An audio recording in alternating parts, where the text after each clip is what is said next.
What's up guys, welcome back to another video, hope you're doing well today. Today we are going to be playing a track created by Wavy2 Faded, which is always a name that I have a little giggle to myself about. I do apologise Wavy. But the track is Wavy Cross 2. This is his third or fourth release I believe, and the main reason that I'm playing this is if I look over to my right, you will see a very interesting platform. Now I've watched a preview lap of this and you have the option to jump up, rail this like bank turn which you'd usually see in like mountain biking, downhill biking, and then step off again, and it just looks really cool, really interesting and very unique. So I'm very excited to try it out. Let me go into first person because I'm not playing third person today, and let's have a little bit of a rip round. I just want to learn the track a bit, learn what the jumps are, see where I'm going. The whole aesthetic I think is quite nice. Oh, sugar. Okay. I've been doing nothing but complaining about the front ends on the Beta 18 OEM bikes recently, but managed to save it there. It's a very bright track. Does it get any better if I turn... No, it actually gets a little bit shinier if I turn reshade off. Okay, alright, we're going to keep the reshade on. I'm just going to have to try and filter my way around. Now, I've played a couple of the other Wavy2 Faded tracks, and they seem to all have one thing in common, which is quite short but very steep jump takeoffs. So I'm going to have to bear that in mind. Hopefully I don't get yeeted over the bars too many times today. But I thought it would be a good idea to practice some other Supercross tracks than just the ARL pre-season one that I've been playing loads and loads recently. Also, on the Fantic 450 again, a bunch of you have been asking me, especially in... Oh, here we go, hang on, I'll save that for a second, let's try this. So step up here, step onto this banking, step off, and then you can jump inside triple or outside triple. That's very unique. I actually really like that. That's really cool. Let me... Oh, God. Right, I've got to roll this. That's a nice little wall jump there. And then do not send this quite as far. Check up a bit. You can see there's like the amount of sting that I've got to take out of it when I get to the top of the jump. It really tries booting you to the moon. And I think that's just like a staple of Wavy's tracks. So if I had any advice on him, because I know he sounds like he's really on the track building grind right now, is try and mellow out the face of some of these jumps a bit more, unless it is there for the sake of difficulty. I know he did say that this track was more on the difficult side, so we'll get there. We'll get one or two smooth laps in at some point. Now, sorry, going back to me saying I'm on the Fantic, it just seems to be the bike that I seem to be enjoying most at the moment. There's nothing against all of the other bikes except for the Yamaha, and the only reason being that everyone else is riding it and I don't want to follow everybody else. I want to kind of do my own thing and see if I can be competitive on a bike that not everyone else is using. That is like literally the one and only reason that I'm not using it. So I was getting quite a few people hopping in my stream last night at the point of me recording this. It was the pre-season stream, just asking why on earth I'm on the Fantic, and it's a nice bike. It's a solid bike. I've managed to kind of luck my way into a suspension that works really well through the whoops, like really well in the whoops. If you watch my stream, you'll know just how quickly it skims through them, which was a part of the track that I was really struggling on, especially on the Honda. I feel like I'd always get halfway through the whoop section and then kind of lose all of my momentum and end up doubling through the rest of them. And I have heard, well, I say I've read from Stone Rider that the whoops that are going to be present at A1 are like another level. They're going to be much bigger than the test track were, and if I'm struggling on ones on the test track, how much am I going to struggle on the Anaheim ones? So I made a setup. It works on there. I tried it on the SD Supercross track as well, because I know those are some absolutely huge whoops in comparison to most other tracks, and it works well on there too. So I'm very excited for it, and I'm very nervous, to be honest, with A1. There's a lot of pressure on there. I've got the number 1 plate, I've got a red number 1 plate as well, and it's going to be difficult. There is so much competition. I know I keep saying it, but there is so much competition at the moment. It's crazy. I mean, we done an Ace Moto like fun / warm-up race last night, and I think for the first 10 or so minutes of the entire main event, which is 20 in total, so like the first half of the main, myself, Hemi and Jack in the top 3, I don't think one of us made a single mistake. Like, it was just consistent, like 49, just lap times back to back. It was disgusting.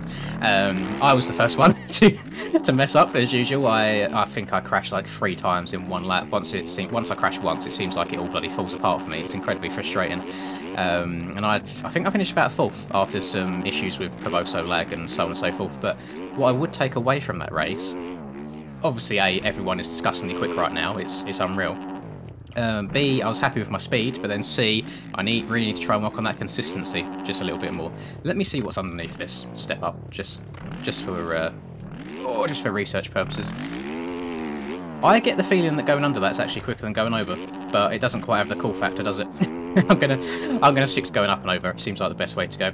So yeah, consistency for me is a massive thing, and I think sometimes it's just nerves get the better of me. I know it's like, oh, it's a video game, what are you getting nervous for, etc. But you have to remember, a lot of the time when I'm doing these races, I've got 300 plus people watching me do it, so there is that little extra bit of pressure. And if it was up to me, I'd be like completely silent for the entire race, try harding, but I know that's not the most interesting thing in the world, so I do tend to try and talk a bit here and there, which again can mess me up because my focus goes from the racing to the talking.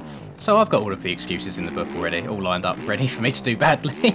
But it generally is the case. I have no idea how, if I go on Twitch, for example, and I see like some of the first-person shooter streamers, and they're just 8 hours a day talking to chat while playing, and they're still at the top level, I have no idea how to do it. My brain is far too small. My attention span only goes to one thing at a time. I can't do two things at once. But I try my best. I certainly do, and I hope that you guys will all enjoy me. Enjoy me? I mean, I hope you enjoy me. I hope you will all join me. Better English. I apologise. For Anaheim 1. Now, I'm going to be streaming my POV of the 450 perspective, and then I need to go triple there after that. And then I'm going to, if I remember, just record my 250 perspective from NA when it is the East Coast. So I'm doing the East Coast, not the West. So it's going to be like start of February, I believe, until the East Coast starts. So yeah, that'll be my my game plan. Hope you can all come by and support your boy. I will definitely definitely need it. I think my aim going into A1 is not to win. My aim really nowadays is never to win, it's just to be in good points. And if I can come out of A1 top 5, I think I've set myself up nicely for the rest of the season.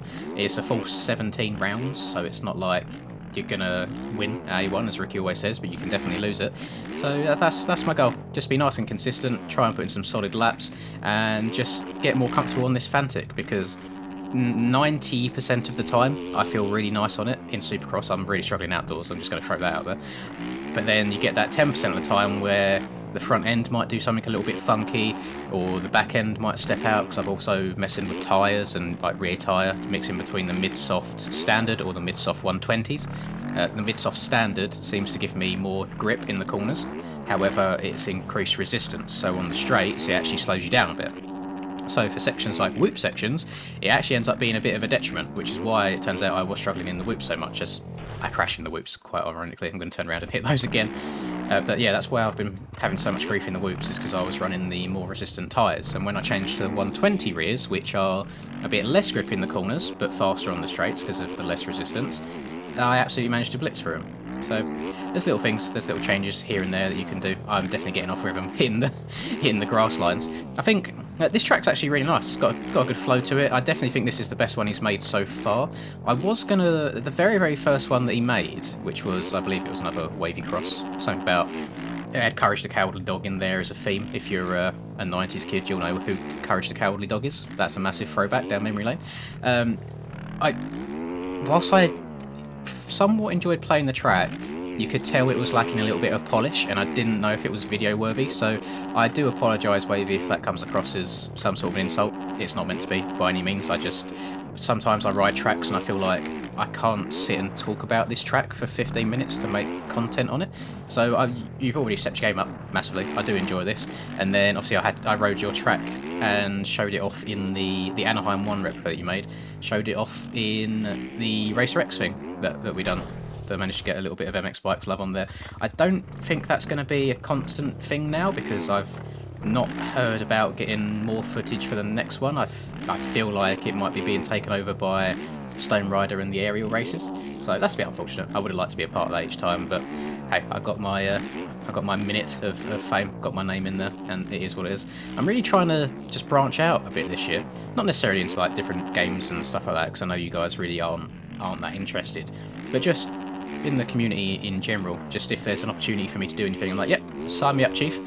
And I don't know, I just want to get out there a bit more, help the channel grow, and this is my goal. I'm not sure if I've said it in a video yet, I might have said it in a live stream. My goal for the year is all around the number 75. I'm trying to get to 75,000 subs by the end of 2023, which I think is a very achievable goal based on the growth we've had recently. Just all down to you guys. Thank you again massively from the bottom of my heart. You have no idea how much it means to me. Just the support all the time. It's really heartwarming, especially on streams. Seeing that many people consistently stop by to watch streams just makes me want to do more. And you know that I'm really bad for showing up and doing streams, or doing streams consistently at least. And I think I've been pretty good at it recently. The week after next, I will be slacking a little bit just because my girlfriend's coming down for the week, so obviously I can't stream every night, but I'd like to do a dedicated stream with her at some point just so she can see what it's all about. Hopefully I don't get embarrassed too much, but we'll see about that. You get to listen to a little bit of feminine energy for a change rather than just my boring monotone voice. That'll add a little bit of actually a little bit of character to the stream. I think she's a very energetic person, so I'm sure she'll bring a lot of life and fun to it.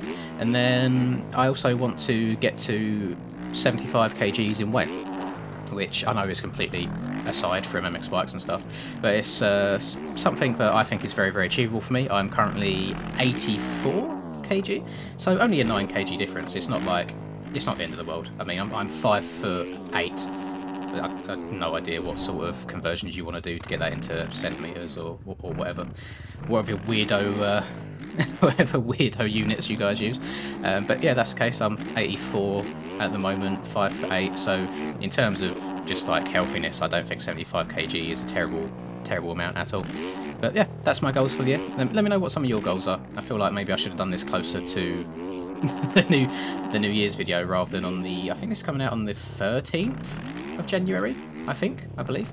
But yeah, all good stuff overall. I've realised that I've actually kind of been spoding my way around this entire track whilst I've been talking, and I've not actually memorised anything. I will say that jump up section there has got to be the most unique thing I've ever seen on the Supercross track. Very cool, and I hope that we can get some more weird and wonderful creations like that. Now that I'm kind of learning the jumps and the jump faces, they're not quite as deadly as I thought they were on the first lap or two, where they're so short and steep. You can, if you anticipate it and you know what's coming up, you can really just kind of take all of the sting out of it, just soak the jump up and you'll be a-okay. And then it's actually quite a nice fun flowy track. It's 10 times better than the first one he released. I'll throw that out there. Really good, really enjoyable. I'm not sure, I feel like I shouldn't just be going step on in that section, but then I feel like I get all sorts of out of rhythm. Can I step over this table if I carry enough speed here? Or step onto it? No, you can't step onto it. Okay, that's a rest in peace. I'm going to end it there. Actually, I feel like I've done the track a little bit of justice. Definitely go and download it, and Wavy, whilst you're on the track creation grind, bring us some more stuff like this up here. This is like super cool. I actually really enjoy it.